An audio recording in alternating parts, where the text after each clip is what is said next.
घटना स्थल से 500 मीटर दूर ये तीनों जमा हुए थे। इन्होंने पूरी प्लानिंग की। एक आरोपी ने बांकीपुर क्लब से रेकी की थी कि कब गोपाल खेमका आते हैं, दूसरे ने विस्कुमान चौराहे से मुखबिरी की, यानी कि वहां से इंफॉर्मेशन आगे वाले को बताई, और मुखबिरी के बाद तीसरा जो शूटर था जो गेट पर इंतजार कर रहा था उसने गोली मार दी। और पुलिस सभी रूटों का सीसीटीवी फुटेज खंगाल रही है। इधर पटना के फतुहा के अलावा हाजीपुर, सोनपुर से लेकर छपरा तक छापेमारी की कार्रवाई हुई है, यानी कि एक बड़ा खुलासा। तो बिहार में अपराधियों की बहार और किस तरह से रेकी की गई, सारे खुलासे हो गए हैं। 3 लोग कैसे कैसे गोपाल खेमका का मर्डर करते हैं, लेकिन सबसे बड़ा एंगल यह होगा कि आखिर मर्डर की सुपारी कहां से आई, किसने मर्डर के लिए कहा, किसने पैसे दिए, क्या इनकी दुश्मनी थी, ये सारी चीजें अब जांच के दायरे में है। लेकिन किसने मुखबरी की, कौन गेट पर खड़ा था, वो कौन था जो इंतजार कर रहा था, ये सारी चीजें अब खुल चुकी हैं। तो एक बड़ी जानकारी इस वक्त हम आपको दे रहे हैं गोपाल खेमका मर्डर केस को लेकर। सबसे बड़ा खुलासा रिपब्लिक भारत पर, जिसमें 3 एंगल इसके पता चलते हैं कि कुल 3 लोग इसमें शामिल थे, जैसा कि सूत्र बता रहे हैं, और कैसे कैसे इन्होंने इंफॉर्मेशन आगे बढ़ाई, कैसे कैसे इन्होंने रेकी की और किसे बताया, कैसे फायर हुआ, ये सारी चीजें। और चलिए अब आपको बता दें, खेमका मर्डर केस को लेकर सूत्रों से बड़ी जानकारियां मिल रही हैं। गोपाल खेमका मर्डर केस में खुलासा हुआ है कि चाय की दुकान पर जमा हुए शूटर के साथ 2 मुखबिर भी मौजूद थे। घर से 500 मीटर की दूर ही ये आरोपी रुके हुए थे। एक शूटर खेमका के घर के पास पहुंचा, एक मुखबिर क्लब, दूसरा बिस्कोमान गया। विजय नाम की शूटर पर हत्या का शक व्यक्त किया जा रहा है। हिरासत में रोशन नाम का संदिग्ध है। खेमका के शव यात्रा में पहुंचा था ये रोशन, और बेऊर जेल में बंद अजय वर्मा से पूछताछ लगातार चल रही है। छापेमारी के दौरान 3 मोबाइल फोन भी जब्त किए गए हैं। तो तमाम ये बड़ी जानकारी मिल रही है। पुलिस का ये कहना है, पुलिस अधिकारियों का कई सुराग मिले हैं, कड़ियां जोड़ने का काम लगातार किया जा रहा है। तेजस्वी यादव ने नीतीश सरकार पर बड़े सवाल उठाए हैं। बिहार में कानून व्यवस्था के हालात खराब हैं, अपराधियों के आगे लाचार हुई है सरकार, ये तेजस्वी यादव का कहना है, जो लगातार कह रहे हैं कि बिहार में महाजंगल राज चल रहा है और जितने अपराधी हैं वो राक्षसों की तरह तांडव कर रहे हैं। तो बिहार में कानून व्यवस्था के हालात खराब हैं, और अब तेजस्वी पूछ रहे हैं कि आपने जिस राज को जंगल राज कहा था, नीतीश कुमार ये बताएं कि व्यापारियों की हत्या की जा रही है, लोग खतरे में हैं, लोग डरे हुए हैं, ऐसे में बिहार में कौन सा राज चल रहा है? ये तेजस्वी के सवाल हैं, और कई सवाल नीतीश सरकार पर तेजस्वी ने उठाए हैं। नीतीश जी के राज में हम एक बार स्पष्ट कर दें, कोई भी सेफ नहीं है। यही नीतीश जी के राज में ऐसा कौन सा वर्ग है, चाहे व्यावसायिक वर्ग हो, कारोबारी हो, डॉक्टर हो, इंजीनियर हो, चाहे किसी भी प्रोफेशन से, चाहे जर्नलिस्ट क्यों ना हो, पिटाया है कि नहीं पिटाया है, मार खाया कि नहीं खाया, गोली मारा गया कि नहीं मारा गया। साफ तौर पर देख रहे हैं, तेजस्वी यादव ने प्रेस कॉन्फ्रेंस की और बाकायदे प्रेस कॉन्फ्रेंस में पूरे रिकॉर्ड्स के साथ सामने आए। तस्वीरें भी आप देख रहे हैं बिहार में किस तरीके से अब तो जो अपराध का तरीका है वो बिल्कुल बदल सा गया है। और तेजस्वी यादव ने नीतीश सरकार पर इन्हीं सभी तरीकों को लेकर सवाल उठाए हैं कि सुशासन की व्यवस्था, सुशासन की सरकार। और प्रकाश जी हमारे साथ, वरिष्ठ सहयोगी हमारे साथ बने हुए हैं। प्रकाश जी, बहुत बड़ी घटना हुई, ग्राउंड रिपोर्ट में सब कुछ क्लियर हो गया, सूत्रों के हवाले से बड़ी जानकारी आ गई। तो एक जो पैटर्न है अपराधियों का, इसके पीछे का एंगल क्या, रिमोट किसके हाथ में था, क्या पता चला है? देखिए, अभी तक पुलिस तहकीकात कर रही है, लेकिन जो सोर्सेस बता रहे हैं उस हिसाब से पुलिस काफ़ी नज़दीक पहुंच चुकी है अपराधी को पकड़ने के लिए। और जो सीसीटीवी फुटेजेस है, जो पहली फुटेज आई थी जिसमें एक पेशेवर अपराधी मारता हुआ दिख रहा है, उसका भाग भी रहा है, उसमें 3 लोग इन्वॉल्व थे, क्योंकि बिना लाइनर और मैसेंजर के ये घटना पॉसिबल नहीं है। और जो पैटर्न है, पहले जिस तरीके से गोपाल खेमका के बेटे की हत्या होती है 2018 में, फिर गोपाल खेमका की हत्या होती है, उनके भाई पर जानलेवा हमला होता है, उनके छोटे बेटे पर भी जानलेवा हमला किया जाता है। तो ये पैटर्न दिखाता है कि कोई ना कोई रंजिश जरूर है, रिवेंज के तहत ये किया जा रहा है, जानी दुश्मनी जैसी बात है। तो वो पुलिस उस तह तक पहुंचने की कोशिश कर रही है। बेऊर जेल में भी छापेमारी की गई, सिम कार्ड्स बरामद किए गए हैं, और साइंटिफिक एविडेंसेस इकट्ठे किए जा रहे हैं तमाम अपराधियों के जो जेल से भी ऑपरेट करते हैं, और इसी को लेकर बेऊर जेल में कुछ अधिकारियों को निलंबित भी किया गया है। तो पुलिस सारे एविडेंसेस को कोरबोरेट करके तह तक पहुंचने की कोशिश कर रही है। कोई ना कोई गैंग जरूर इन्वॉल्व है और इसमें प्रॉपर्टी डीलिंग से लेके रियल एस्टेट कन्फ्लिक्ट से लेके सब कुछ का इन्वॉल्वमेंट हो सकता है। तो इस पर सारे बिंदुओं पर पुलिस जांच कर रही है। Back to you. ठीक है प्रकाश जी, वापस लौटेंगे आपके पास, लेकिन इसी बीच एक और खबर दर्शकों को बता दें। खेमका कांड को लेकर बिहार के डीजीपी का बयान, केस को लेकर पुलिस को कई सुराग मिले हैं।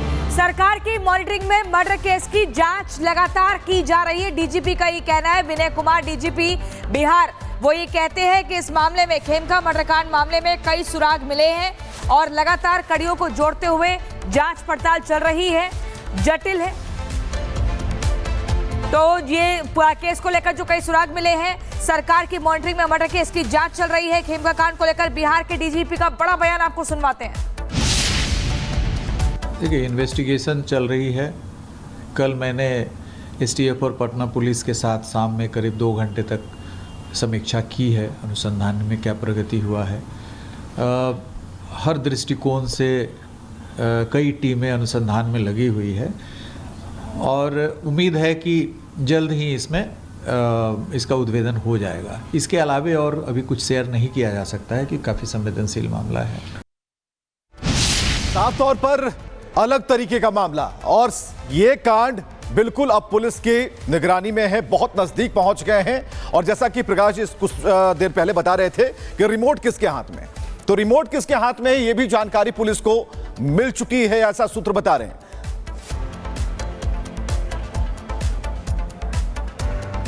राजधानी पटना के चर्चित कारोबारी गोपाल खेमका की हत्या ने पूरे बिहार में सनसनी फैला दी है। विपक्ष लगातार सरकार पर सवाल उठा रहा है, जिसे लेकर पुलिस प्रशासन बेहद दबाव में है। इस हत्याकांड के खुलासे के लिए एक विशेष जांच टीम का गठन किया गया है, जिसने ताबड़तोड़ फैसले लेकर जांच की दिशा ही बदल दी है। इस मामले में आखिर क्या कुछ और अपडेट्स हैं, इस रिपोर्ट में दिखाते हैं।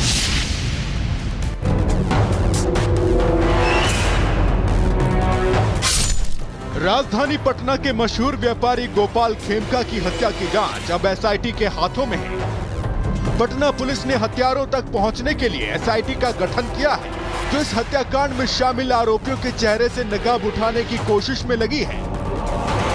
हालांकि हत्या के करीब 48 घंटे गुजर जाने के बावजूद पटना पुलिस के हाथ अब तक खाली है। लेकिन इस मामले में सूत्रों के हवाले से जो जानकारी सामने आई है, उसे सच माने तो एसआईटी के हाथ कुछ ऐसे सुराग लगे हैं जो इस केस के खुलासे में अहम कड़ी साबित हो सकते हैं। सूत्रों की माने तो खेमका मर्डर से पहले शूटर एक चाय की दुकान पर जमा हुए थे। शूटर के साथ 2 और मुखबिर भी मौजूद थे। ये आरोपी खेमका के घर से 500 मीटर दूर आकर रुके थे। इस बीच शूटर खेमका के घर के पास पहुंचा। एक मुखबिर बांकीपुर क्लब पहुंचा, दूसरा बिस्को मान गया और जैसे ही खेमका अपार्टमेंट के गेट पर पहुंचे, शूटर ने कार में बैठे खेमका को गोली मार दी। सूत्रों के मुताबिक खेमका की हत्या के बाद शूटर जेपी गोलंबर से बिस्को मान होते हुए जेपी गंगा पथ पर आया और फिर जेपी सेतु के रास्ते सोनपुर की तरफ भाग गया। पुलिस की इस थ्योरी में इसलिए भी दम नजर आ रहा है क्योंकि इस मामले में एसआईटी की रिपोर्ट में यह दावा किया गया है कि हत्या के वक्त मौका वारदात पर मौजूद शूटर का आखिरी लोकेशन हाजीपुर में ट्रेस किया गया था। पटना पुलिस की टीम, एसटीएफ की टीम काफ़ी कारगर ढंग से सभी पहलुओं पर अनुसंधान कर रही है और जल्द ही इसमें हम लोग तार्किक परिणति तक पहुंच पाएंगे। कल भी मैंने काफ़ी देर तक एसटीएफ में जाकर के अनुसंधान की समीक्षा की है। पटना पुलिस और एसटीएफ के साथ एडिशनल डीजी ऑपरेशंस भी मेरे साथ थे, तो अनुसंधान की पूरी समीक्षा की गई है। वो इस मामले में सूत्रों का दावा है कि पटना पुलिस को शक है कि खेमका हत्याकांड को अंजाम देने वाले शूटर का नाम विजय है, जो गोली मारने के बाद से ही फरार हो गया है। लेकिन वो फिलहाल कहां छिपा है, इसे लेकर कोई जानकारी सामने नहीं आई है। हालांकि पुलिस को उम्मीद है कि इस मामले में पुलिस की गिरफ्त में आए रोशन नाम के संदिग्ध के पास आरोपी विजय से जुड़ी जानकारी हो सकती है। लेकिन पुलिस इस मामले में क्राइम सीन के कुछ किलोमीटर के दायरे में मौजूद उन सीसीटीवी फुटेज को भी खंगालने में जुटी है जिसमें हत्यारे का चेहरा कैद हो। कुल मिलाकर सूत्रों की माने तो अगले 24 घंटे खेमका मर्डर केस में बड़ा अपडेट लेकर आ सकते हैं। Bureau report, Republic Bharat. तो बिहार में एक बार फिर अपराधियों का दुस्साहस देखने को मिल रहा है और राज्य में ताबड़तोड़ हो रही आपराधिक घटनाओं ने आम लोगों का जीना मुश्किल कर दिया। पटना में कारोबारी की हत्या हो गई, सिवान में 3 लोगों का नरसंहार होता है, उसी तरीके से दानापुर में मासूमों की हत्या होती है और पटना से सटे दानापुर को लेकर हम आपको बड़ी जानकारी दे रहे हैं। 4 तस्वीरें दिखा रहे हैं जहां पर पटना, सिवान, दानापुर और नालंदा की ये तस्वीरें बता रही है हाय तौबा मची है, अपराधी बेलगाम हैं और वर्दी का इकबाल कहां है, सवाल इसी को लेकर है। तो ये 4 तस्वीरें बिहार के हालात को बता रही हैं और बिहार के हालात को बताने के लिए पटना हो, सिवान हो, दानापुर हो या फिर नालंदा हो, यहां से चीख पुकार यह बता रही है कि बिहार में बहार नहीं है।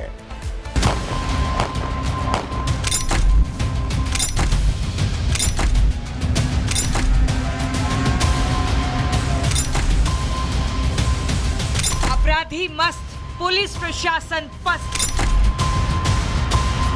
मर्डर पर मर्डर, लोगों में डर। बिहार में अपराधी बेलगाम हो चुके हैं। पुलिस प्रशासन अपराधियों के सामने घुटने टेक चुका है क्योंकि बिहार की धरती पर अपराध की घटनाएं कम होने का नाम नहीं ले रही हैं। आए दिन हत्या की वारदातें सामने आ रही हैं। महज 48 घंटों के अंदर हत्या की 5 घटनाओं को अंजाम दिया गया है। बिहार के दानापुर में एक स्कूल संचालक की सरेआम गोली मारकर हत्या कर दी गई। जानकारी के मुताबिक अपराधी पहले ही घात लगाकर बैठे थे। जैसे स्कूल संचालक अजीत यादव अपनी स्कूटी से पहुंचे, अपराधियों ने उन्हें घेरकर गोलियां बरसा दी, जिससे उनकी मौके पर ही मौत हो गई। पुलिस ने इस मामले में केस दर्ज कर अपराधियों की तलाश तेज कर दी है। खगोल थाना क्षेत्र के अंतर्गत डीएवी स्कूल के सामने एक व्यक्ति जिनका नाम अजीत कुमार है, उम्र लगभग 50 वर्ष है, जो मुस्तफापुर के रहने वाले हैं, इनकी गोली मारकर हत्या कर दी गई है। सीसीटीवी फुटेज भी खंगाली जा रही है और एसडीपीओ दानापुर के नेतृत्व में एक एसआईटी का गठन भी कर दिया गया है, जिसमें टेक्निकल टीम भी है और जल्दी हम लोग इसका उद्भेदन कर लेंगे। वहीं बिहार के नालंदा में डबल मर्डर की वारदात को अंजाम दिया गया। बताया गया कि बच्चों के बीच में किसी बात को लेकर विवाद हुआ था, जिसमें बड़े भी शामिल हो गए और कहासुनी के बाद गोलियां चलने लगी। बच्चों के विवाद में एक लड़का और एक लड़की की गोली मारकर हत्या कर दी गई। इस घटना में पुलिस ने 7 लोगों को हिरासत में लिया है। तुरंत हम लोगों ने त्वरित कार्रवाई करते हुए जो लोगों ने ये घटना की थी उसमें से नवलेश, आदेश समेत कुछ 7 लोगों को अभिरक्षा में लिया है। अभी हम लोगों ने 100 को अंत परीक्षण के लिए सदर अस्पताल लाया है। विधि व्यवस्था की स्थिति सामान्य है और उधर सभी कार्रवाई की जा रही है। बिहार में लगातार बढ़ते अपराध को लेकर तेजस्वी यादव ने नीतीश सरकार को आड़े हाथों लिया। उन्होंने सोशल मीडिया पर पोस्ट कर लिखा कि अपराधी मस्त, पुलिस पस्त, सीएम अचेत, अधिकारी जड़ और व्यवस्था निर्जीव, कहीं कोई किसी को सुनने वाला नहीं। बिहार में पिछले 48 घंटे में हत्या की 5 वारदातों को अंजाम दिया जा चुका है। बीते शनिवार पटना में बिहार के बड़े उद्योगपति गोपाल खेमका की गोली मारकर हत्या कर दी गई थी। इस घटना को तब अंजाम दिया गया था जब गोपाल खेमका अपार्टमेंट के गेट के ठीक सामने अपनी कार में बैठे थे। इसी बीच नकाबपोश शख्स उनके पास पहुंच गया, उन पर ताबड़तोड़ फायरिंग शुरू कर दी, जिससे उनकी मौत हो गई। वहीं बिहार के सिवान में 2 पक्षों का विवाद खूनी संघर्ष में बदल गया। विवाद ऐसा बढ़ा कि तलवार और धारदार हथियारों से हमला कर 3 लोगों को मौत की घाट उतार दिया गया। बदमाशों ने कुछ लोगों को गाड़ी से भी कुचल दिया। वारदात के बाद बदमाशों ने भागने के दौरान फायरिंग भी की। बिहार में बढ़ते अपराध की ग्राफ को लेकर पुलिस पर लगातार सवाल खड़े हो रहे हैं। यही नहीं, विपक्ष भी बिहार में नीतीश सरकार के सुशासन को आड़े हाथों ले रहा है। Bureau report, Republic Bharat.